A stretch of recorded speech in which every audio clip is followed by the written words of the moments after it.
Magandang araw po. This is Merlyson, also known as ang Magsasakang Reporter. Ikinararangal ko po ang pagiging magsasaka dahil kung walang magsasaka, magugutom ang aking kapwa. Ikinararangal ko rin po ang pagiging reporter dahil bahagi ako sa pagbibigay ng makabuluhan at makatotohanang impormasyon sa ating mga kababayan. Bilang isang magsasaka, ang pagtatanim at pagsasaka sa probinsya, dinala ko po hanggang dito sa Metro Manila. Ngayon po ay nagtuturo tayo ng urban gardening in a plastic bottle. Self-watering plant.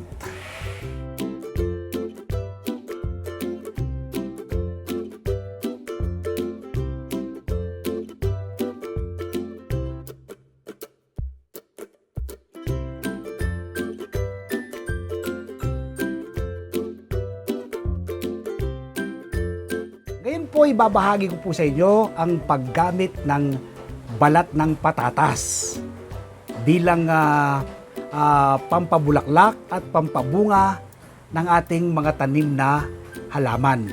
Madalas po kung kayo ay nagluluto ng patatas, ginagamit na pangsaog o kaya inilaga, tinatanggalan nyo po yung balat nito, di po ba? Tapos ay itinatapon lang po ninyo yung balat niyan. So malam po ngayong mapanood po ninyo ako, huwag nyo na pong itapon ang balat ng patatas dahil napakaganda pong natural na pataba sa ating mga tanim na halaman. Ang patatas po kasi ay may mataas siyang potassium content. Mas mataas pa po yung balat ng patatas ang kanyang taglay na potassium sa saging. Kaya po after po ng patatas, doon pa lang po ang sumisugunda lang po sa kanya ang saging kung potassium content ang pag-uusapan dito pong balat ng patatas. Halip po kayo, samahan nyo ko. I-share ko po sa inyo, ibabahagi ko sa inyo ang kung paano paggamit, pag-a-apply at paggawa ng fertilizer bilang pampabulaklak at pababunga ng ating mga tanim na halaman, ang balat ng patatas.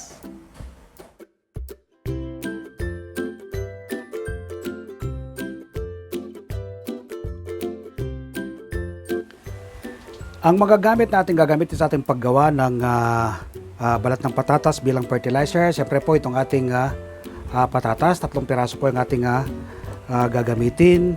Tapos ay molasses. Ito po yung blender, pipicil ng blender. Gagamit po tayo ng pinong pansala, kitchen knife, pambalat po natin patatas. At ito pong ating paglalagyan.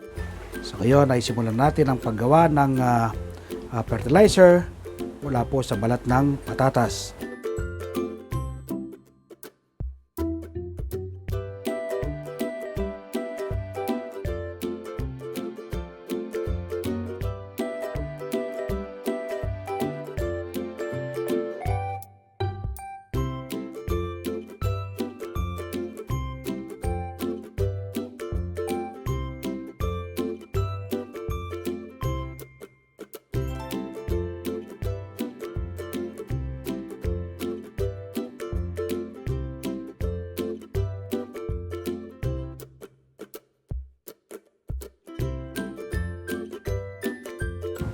So marami din po tayong nakuwang balat ng patatas.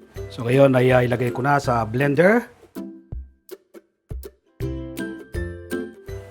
So lagyan po ng kaunting tubig para po umaikot itong ating blender.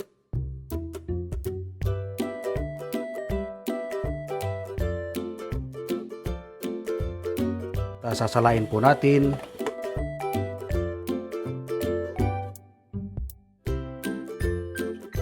Itong ating nakuwang katas. Para mag-multiply po yung taglay na potassium ng katas ng patatas, ay maglalagay po tayo ng molasses. Okay? So yung pong molasses na yan, po, itong ating molasses ay lagyan po natin itong ating katas ng patatas. O, isang kutsara ng molasses ang ating ilalagay.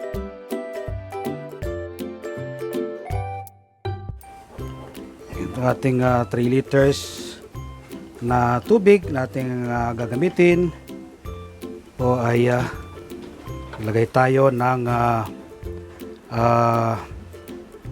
katas ng patatas, no? Ayan. So, mga 3 kutsara rin po, no?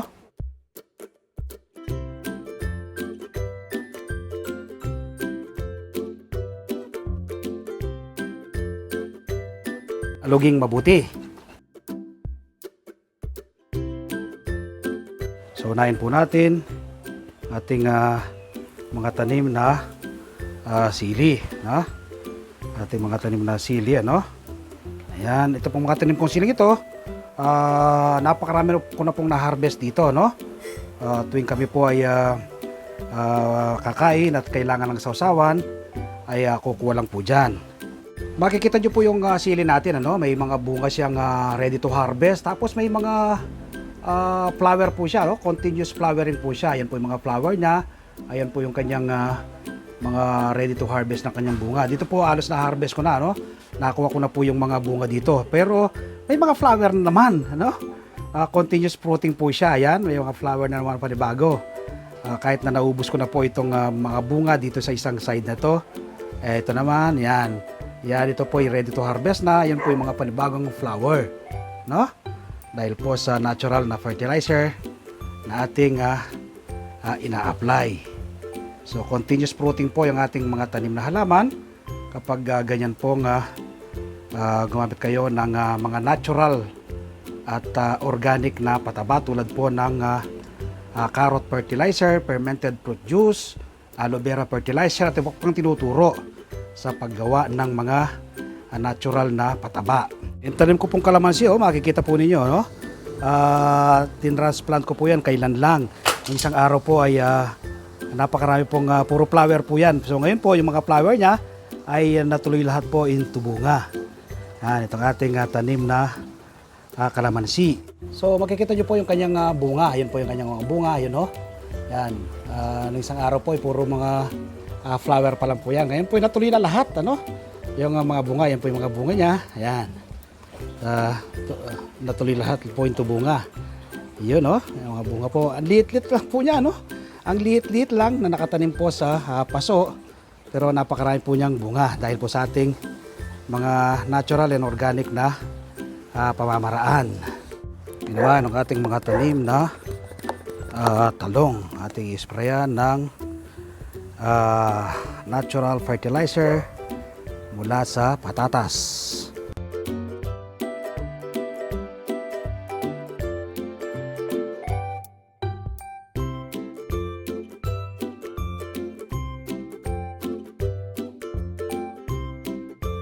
Yan po yung mga bunga, oh. Yan, tapos ang dami po pong flower. Yan, mga flower. Ating mga tanim na kamatis. Nakatanim lang po yan, ano? Sa mga empty bottle ng mineral water. Okay, ngayon po ay magdidilig naman tayo. Magdilig naman, ano? Ito pong timbang ito ay 16 liters, ano? So ito pong ating tirang fertilizer mula po sa ating balat ng patatas ay gamitin na po natin lahat. Saka ito pong kanina, ano? Ito po yung ano yun po natin ng yung sapal, ano? Pag sa sapal po, kahit hindi na yan kailangang salain, ano? Dahil ipandidilig naman. Ngayon ay magdidilig naman tayo ng ating mga tanim na okra. So bukod po kasi sa pag-spray ay pwede rin pong direktang ipandilig, ano? Sa ating mga tanim na halaman.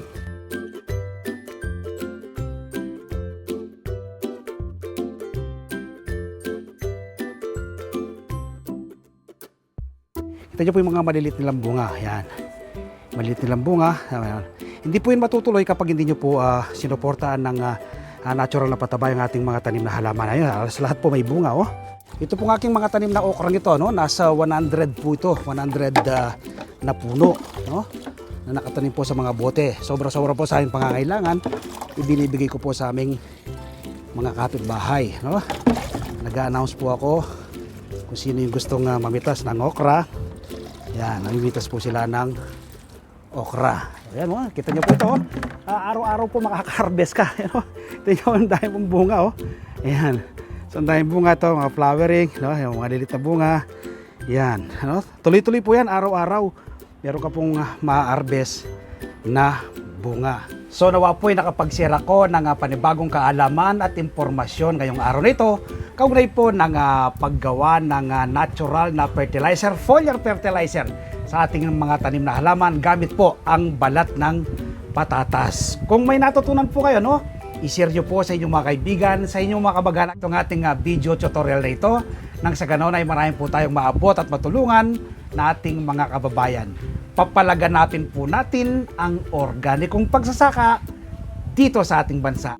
Ngayon po shoutout tayo sa ilan sa maraming nanonood dito sa ating YouTube channel na ang Magsasakang Reporter. Shoutout kay Saiden Rain Magat, watching from Tarlac. Retired General Marcelino Pedroso, watching from Tondo, Manila.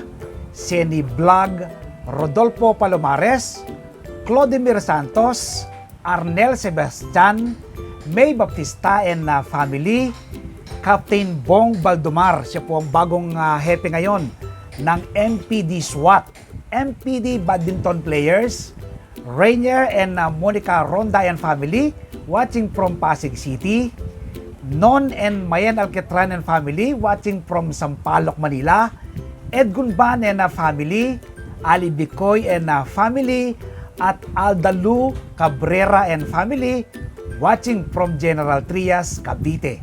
Sa mga nagnanais na mapalalim at mapalawak pa ang kaalaman kaugnay ng pagtatanim ng iba't ibang uri ng halaman, iniimbitan ko po kayo na manood ng aking TV show at radio program.